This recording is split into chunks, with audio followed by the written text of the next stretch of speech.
Buongiorno, oggi siamo qui a celebrare la 10ª edizione della Tulipanomania, un matrimonio assolutamente felice tra il comune di Bardolino e il Parco Sigurtà. Quest'anno tra l'altro la Tulipanomania ha coinciso con le festività pasquali, rendendo il nostro lungolago qualcosa di eccezionale. Quest'anno protagonista è stata la scuola dell'infanzia dei Gianfilippi. Sono stati proprio i bambini di una classe, accompagnati con le proprie maestre, a piantumare i bulbi in un'aiuola di fatto a loro dedicata. Occasioni come queste, insomma, servono per contribuire ad infondere anche una coscienza ambientale alle nuove generazioni. Con la Tulipanomania continua anche il concorso fotografico dedicato ad Adriano Barbera.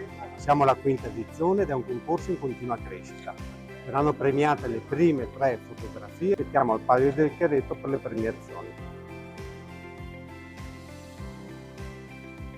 Sono ormai 10 anni che realizzo la fioritura dei tulipani su questo meraviglioso lungolago di Bardolino. Una cosa che tengo a precisare è che ogni anno tutte queste varietà vengono praticamente completamente cambiate, vengono usati degli abbinamenti cromatici diversi per permettere al visitatore che viene a Bardolino di poter ammirare uno spettacolo ogni volta nuovo, ogni volta diverso. Uno spettacolo sicuramente da poter essere osservato e ammirato.